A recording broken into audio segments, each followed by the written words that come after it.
What is going on, everyone? My name is Andy. Welcome back to another FPL video. In this one, we're talking about the free hit chip in game week 37. It's a chip that I'm probably going to be using this week. I'll talk through my thoughts on 37 versus 38 because some people are thinking about putting the chip off for one more week as long as they possibly can. Then we're going to go through some key talking points. We'll go through the draft and how we might tinker around with that as well. So if you enjoy it, give it a like, hit that subscribe button if you are new around here. So let's just quickly touch on 37 versus 38, right? You have no other opportunities to use it. You've got to use it in one of these weeks. Now, obviously, there are more double game week players in 37 because there are 0 in game week 38, right? That will not be a double game week. It will just be single game week players, but it does have some pretty good fixtures in it. So depending on how your team is set up, you could look to use it in game week 38. One thing to say, if you are thinking of doing that, obviously you can then dead end your team into game week 37. So you can make transfers that you wouldn't usually do. So say you've got like 3 or 4 double game week players already this week. Let's say you've got like one of Richarlison and Watkins, you've got a double game week goalkeeper, maybe you've got a Maddison thrown in there as well. You could take a hit or two to get up to a few more double game week players and then free hit out of that in game week 38. That is definitely a strategy that is viable. I think triple Spurs attack in game week 38 is definitely a reason people are kind of worried about using it this week versus next week, because against Norwich, right, and look, at that point, Spurs' top 4 hopes might be done, right? That could be wrapped up if Chelsea and Arsenal keep winning, especially if Arsenal beat Spurs, which, you know, may or may not happen. Then Spurs might not be able to get top 4 by the time they play Norwich. But West Ham just smashed Norwich, and they've just come off the back of a pretty bad defeat in terms of what it means for them as a club, right? That was huge if they'd gone through to the final, and now they're out, and they were still able to put a bunch of goals past Norwich. So I'm sure Kane and Son can do the same.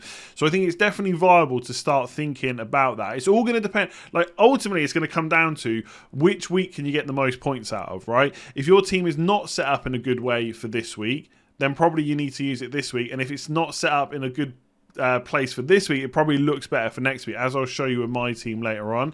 Will there be rotation in game week 38? Now, because all the games are on at the same time, we might get some early team news, but because the deadline is 1.5 hours before, it might be hard to pick through people that are kind of just putting out fake team news and those that have got really good sources. But again, let's say, and again, it probably won't happen, right? I'm sure Man City and Liverpool will just win all their games from now until the end of the season. But if Liverpool do drop another point or whatever, let's say they lose a match and then Man City get into the last game of the season and they've won the league no matter what happens, then both Man City and Liverpool might rotate, bearing in mind Liverpool do have a Champions League final. Now, there's enough rest time between the last game and that game, but who knows? Klopp might want to rest a player or two that hasn't had much rest over this pretty intense period. And if we get news about that, then you can, on the free hit, you can kind of react to that and makes different changes in your team. You have to be very engaged right up until the deadline, but it's possible. And obviously, yeah, will we even get early team news?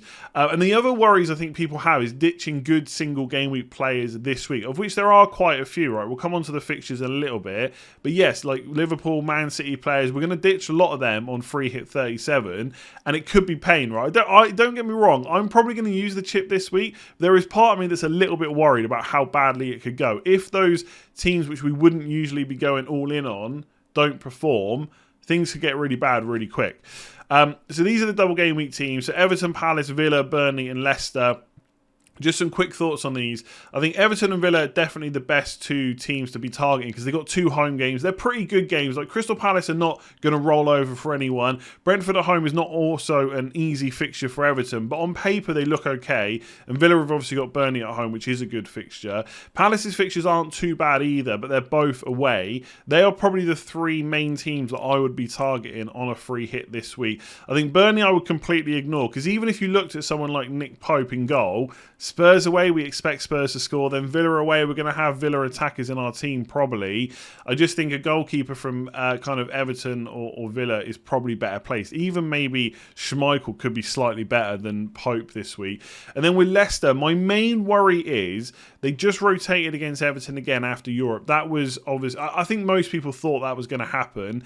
They will probably have most of their first 11 out against Norwich. What will they do against Watford? Will they keep those first 11 in because there's not much to play for, or will he continue rotating them? And my main worry with Leicester is if you bring in a player that doesn't start that Watford game, then you only have maybe 20 to 30 minutes off the bench and then a game against Chelsea away. And I know what people will say, like, well, Chelsea aren't performing very well. Wolves just scored 2 goals against them. The defence has been poor, but it's still not a team that I would want to back much against. So I worry a little bit about Leicester players, and I'm not sure that I'm going to have any this week in my team. Really quick shortlist. So for Everton, there's a few different players. You've got Richarlison, I think, is going to be in most people's teams. Gordon's a really good enabler. Pickford, obviously, one of the best goalkeepers this week.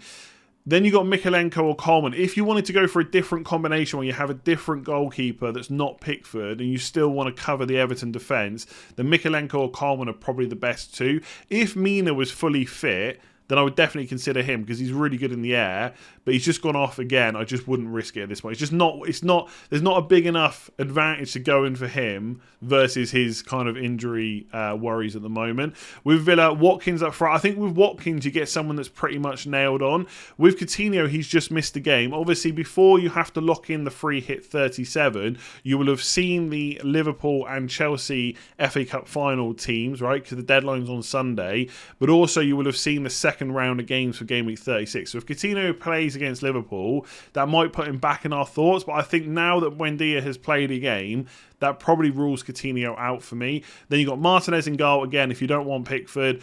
Ings up front if you want a bit of a punt. Again, Watkins is probably a more secure player for minutes than Danny Ings, but if Ings is on the pitch, he will be on penalties, and that could be a bit of a big differential, so I wouldn't completely rule Ings out. And then Luka Dean and Cash are probably the 2 best defenders. With Leicester, it's really Maddison and Vardy. Like Iheanacho, Daka, they could all be options if they play that Watford game, but it's all ifs and buts, and I just don't think I'd want to go there. Similarly with the defence, right? Again, if you get someone that plays against Watford away, could be okay, but Chelsea away, I would expect Chelsea to score in that game. So I don't think versus the other options we have this week, I'd probably go for Leicester defenders. And then for Palace, really for me, it's only Zaha. I think White has just missed a game. Elise, okay, he's a nice little differential punt maybe, but when you look at all the other options this week that we're going to go through, I just do not see where he fits in. Zaha's pretty nailed. He's on penalties as well. I think he is really the only option for me from Crystal Palace. And then lastly, single game week. So Man City versus West Ham. West Ham are not going to roll over. Man City will probably win that game. I'm not sure they score a huge amount of goals, but we know players like De Bruyne are almost certainly going to play, so he's worth looking at. Liverpool, Southampton away, that's definitely a game with goals in it. I don't really want to drop too many of my Liverpool players. It is worth noting that Liverpool and Chelsea will have both played FA Cup finals, so the turnaround for them will be quite short. So I'm not too worried about dropping my Chelsea players against Leicester. Players like James, maybe Alonso if he's still in Tuchel's good books, could do well, but I don't think I'd worry too much because I think even though I expect Chelsea to win that game, I could see Leicester scoring. So I wouldn't really worry too much about my defenders. Arsenal against Newcastle, again, could be decent. And Spurs against Burnley at home, probably even more of a better fixture than Arsenal against Newcastle away. So there's good single game weeks, but there's also some good double game weeks. So I wouldn't be massively put off. When I look at my team, this is my team for this week. Like I only have Weghorst on the bench, which obviously I would play as my only double game week player. So for me, it makes absolute sense to go for free hit 37 this week. And also because of my team, how it's set up, obviously we'll have to wait and see if all these players still playing Game Week 38. There could be that rotation that I was talking about. My team looks pretty good for Game Week 38 on paper, right? You got those Chelsea players against Watford. Liverpool got Wolves at home. Man City have got Villa at home. All good fixtures. And Kulusevski and Norwich away. I know I've got no Son or Kane. If I want to get one of them, I'll have to take a hit. And I worry about that in Game Week 38. But on paper, especially even with the Arsenal players against Everton at home, it just looks all round a pretty decent team. And yes, I would probably change that a good bit if I free hit, like I would have Kane and Son against Norwich. But I think I could also have Kane and Son against Burnley at home, which is not necessarily a bad fixture either, and get all those kind of double game week players in the team that I just don't have right now. And again, I'm not too worried about dropping maybe my my Chelsea players against Leicester as well. So that's kind of all my thoughts about free hit 37 and kind of 37 versus 38. I haven't activated the chip yet because there's still that slight doubt in my mind, but I don't see why I won't use it this week. Okay, let's take a quick look at the draft first of all. On the bench, it's about as cheap as I can get, right? So the way I do it is I put all the money into the first 11, get all the players that I want to get, and then I try and make the bench as expensive as I can, right? And that is as good as I can come up with the current first 11. There might be some players that change around. I think with free hits, they tend to, I find anyway, they tend to kind of pick themselves. There's a few positions that are kind of up for grabs that I could change around a little bit, maybe a few punts here or there. But most of it is kind of locked in, I would say. So 1 Everton defender and 2 Villa defenders is probably what I will do. And I feel like Pickford, Cash and Luka Dean is the best combo. You could go for Martinez instead in goal. I don't know if that really gives you many advantages over Pickford, but I do think that Cash and Luka Dean are probably both better than Coleman and Mykolenko. I know Mykolenko just scored a great goal at the weekend, but I think if I was looking for attacking potential, it'd probably be these two. And I don't know if I'd want to drop Trent against Southampton. That would kind of worry me a little bit. So I could go for another double game week defender here. Like you could have Guaita or Pope or Schmeichel in goal and go for an outfield Everton defender instead. But I just don't really like the idea of dropping Trent. I think there could be goals against Southampton, and obviously we know how creative he is, and clean sheets are always a potential when it comes to Liverpool as well. I think with double Villa versus 1 Everton defender, there's a couple of things that kind of play into that. I think with Coutinho now being a slight doubt, there's only really one other attacker I want from Villa, whereas with Everton there's a couple that I could go for. Also, they both play Crystal Palace at home, so there's no real advantage to either team for that fixture. And then the other ones are Burnley at home and Brentford at home, and I just think Brentford is a tougher fixture for a defensive or for a defender than Burnley at home is, right? Obviously Villa could concede in both games, whatever, but on paper I'd rather play Burnley at home than Brentford at home, which is why I've gone for Pickford in goal, 1 Everton defensive option and 2 Villa ones. And obviously Pickford could come away with save points if he doesn't keep a clean sheet in either game. So that's the defence. I think one thing this week is I'm going back to 3-4-3. Imagine how bad we've said 3-4-3 has been this season, right? Because there's been lack of forwards. We all want to play 3-5-2 or 4-5-1, 5-4-1. This week we're back to 3 at the back. That could spell disaster. Okay, so I could play 3-4-3, but right now I'm set up in a 3-5-2. Now let's talk about the double game week players first of all. I think Zaha is pretty much a lock in my team. I just think with penalties in his locker, pretty nailed on, probably going to start both games. And obviously he's a cheap price as well. I think I do want him. You could make a case that he plays both teams you're going to have defenders from, right? You're going to have defenders from Villa, you're going to have defenders from Everton. You could go for the big upside play and not have players play against each other. But I think for me, I'd rather just kind of hedge my bets that if either Villa or Everton or both of them concede to Crystal Palace, that Zaha is going to be involved. And obviously, you know, there's attacking returns for the defenders, save points for the goalkeeper as well. So I think Zaha would pretty much be in there.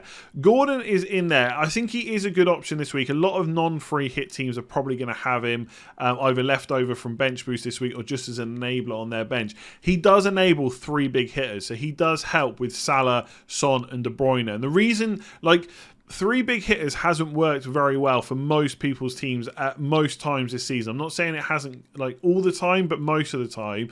But this week, because the double game weekers are from teams that have cheaper players, it's much easier to fit in. So I do quite like Gordon as an option. And that's what I was saying about 1 Everton defender and 2 attackers. If you had really good team value, you might be able to upgrade him. But I do prefer him to Gray.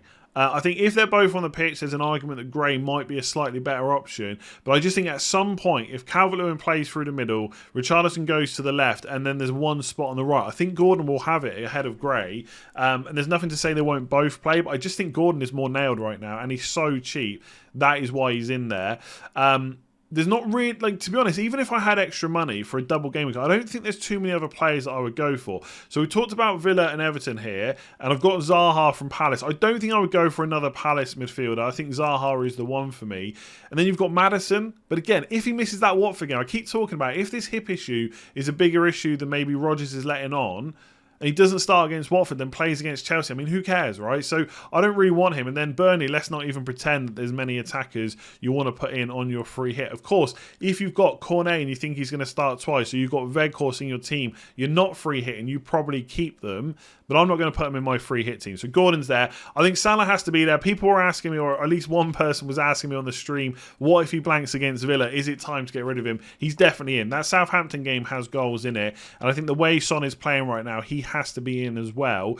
Then it just leaves De Bruyne. As we saw at the weekend, 1 assist. He still comes away with bonus points. I think West Ham away. My only thing with Man City right now is, like, they've just put 5 against Newcastle. So maybe this is a stupid thing to say. But I think West Ham are a team that like lining up in a low block with the counter-attack. I think Man City will have chance after chance. And will they just grind out like a 1 or a 2-0 win? In which case there might not be as many points up for grabs for someone like De Bruyne. That's the only thought in my mind. But at the same time, Man City are a team that can score any amount of goals against anyone, and De Bruyne is pretty much nailed. And as long as he comes through Wolves unscathed, I do like the thought of him as a differential. I'm probably not going to own him again like this season. He's not going to come into my team in game week 38. So it'd just be nice to do something different. I do think that position could move to a striker like Kane for sure. That is the one where you could go for a bit of a punt. So, for example, Liverpool versus Chelsea will have played the FA Cup final on the Saturday. We'll know the lineup. I'm sure it's going to be Diaz, Mane and Salah as the front three. If it is, Jota then looks very likely to start against Southampton. We're not going to know before the deadline because the game's on like Tuesday or something like that. But Jota could be a punt in there instead of De Bruyne. Now, I know there's the psychological thing about spending all your money, but if Jota starts against Southampton, there's absolutely every chance he could outscore De Bruyne against West Ham. So that is the position where I'm thinking, could I just go for a bit of a punt instead of just opting for the obvious Harry Kane? Right now, I've got De Bruyne. Who knows by the deadline? And up front, I've got Richarlison, who will probably be my captain this week, as long as he's not got a red carded against Watford or something crazy like that. I'm not going to captain a single game week player. I will captain a doubler, so it's got to be someone from Everton or Villa just because of the fixtures. I mean, Zaha is an outside shot at captain as well, but I probably will go for Richarlison. He is locked into this team, I think. Watkins, maybe not quite so much, but I would find it surprising if I don't end up with him. I just think even if Coutinho plays against Liverpool and he plays really well, I'm just going to be worried that with back-to-back games again that Buendia might come in, and I just think that seed of doubt has been sown in my mind now that I just don't think I can go for Coutinho. And also, by the way, if I want those midfielders, I mean, which one would you drop for Coutinho anyway? It's easier to put Watkins in up front when there's not too many other forwards that I'd want to go for, rather than trying to find a space for Coutinho. So I've kind of made up my mind on that. Again, not saying that I can't change it and by the deadline it might be different. I did really like Coutinho as an option this week, but I look at that midfield and just think, where does he fit in, right? And obviously it's a domino effect as well. If I try and put Coutinho in, I've got to drop one of Cash, Luka Dean or Watkins, and I just think right now that looks like possibly a better combination. Could go for Danny Ings instead of Watkins. The thing with Watkins is you get guaranteed game time pretty much. You don't expect him to miss any matches. I think he can play through this kind of, bearing in mind, obviously, the teams like Everton, Villa, they got back-to-back doubles. So there could be some rotation like we've seen with Buendia and Coutinho. You just don't really expect Watkins to miss out. But Ings could be a shrewd differential. You could go Watkins and Ings up front, maybe drop that Kevin De Bruyne spot in midfield, but then you've got to get a different defender in. And again, maybe you just go for Cancelo, maybe you just go for Robertson. That's an option. Or, of course, you could try and go for a different double game week defender. But that is the draft that I'm on right now and that I probably will go for if I activate the chip, which I haven't done so just yet. I will go through some tinkering, but I might actually just leave that for the team selection video, because obviously my team selection is going to be based around the free hit anyway, so I can go through my updated thoughts later on in the week once we've seen the Game Week 36 games have finished, press conferences and stuff like that. So I'm going to leave the video there. Let me know below what you think of this draft, which players you will change. Give it a like if you enjoyed it. Hit that subscribe button if you're new around here, and I'll catch you again tomorrow.